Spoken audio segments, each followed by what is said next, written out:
Hi everyone, it's Eva Benmeleh.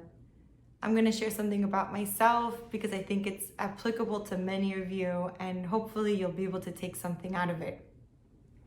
Whenever I have to buy a new piece of furniture or when I remodeled my home, I would spend hours painstakingly searching for that perfect piece of furniture. I would compare prices on public mode, on private mode. I would check every website possible, copy and paste model numbers to see if I could find the exact piece at the best price ever, because I needed to make sure that I was getting what I wanted, but that it also made sense because I don't want to splurge. And I think many of you go through that. That's why I'm sharing.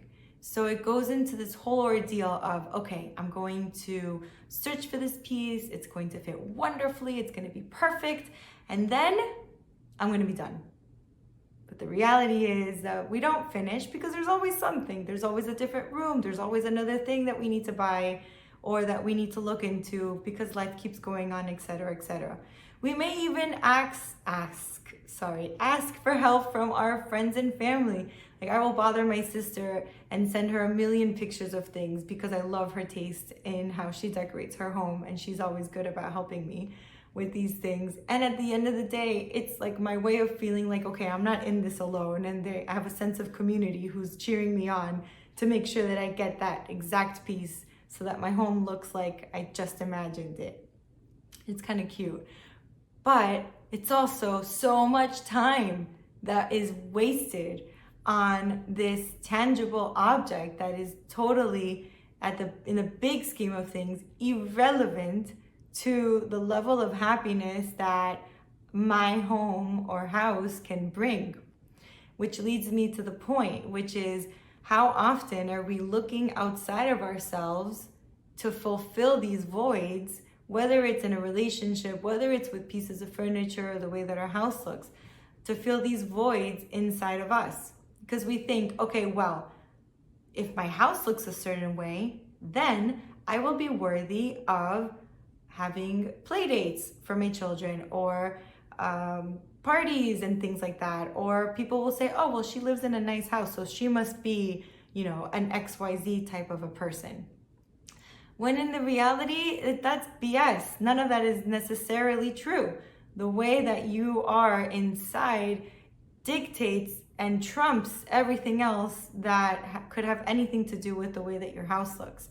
So when we're trying to look for something so hard and we're wasting all this time for that perfect piece of furniture, it's important to take a step back and say, okay, well, exactly what's the point of all of this? What exactly are you trying to prove? And if you're trying to prove it through furniture, don't you think you would have proved it by now because you've already purchased all the other stuff in the past and you're still feeling this way? So there's a poem I'm going to read. It's really quick. It's called Home, and I think it applies to this conversation. And it goes like this. There is you and you. This is a relationship. This is the most important relationship. It's by Nayyirah Waheed. She's one of my favorites. So when we're good with ourselves, and I'm not saying not to purchase things that you want, by no means, but really when we're good with ourselves, this is our home. This is our home base. All the rest of the stuff is external, it's extra. But when we're good, that's the energy that we're radiating out of us.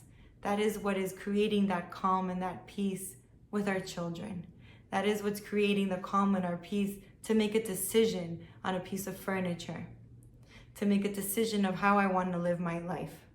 Because when we are in alignment, when we are calm with ourselves, then the decisions come a lot easier. They may be difficult decisions to make, and they may create anxiety because we have to make these choices, or we choose to make these choices. But the process might not be as painstaking because we're connected to our intuition, we're connected to our gut, to our heart, to what it is that we want and what it is that we feel we're worthy of. So I want to leave you with that. Give it some thought. If you have any comments, mention them below. I hope you have a great day. Take care.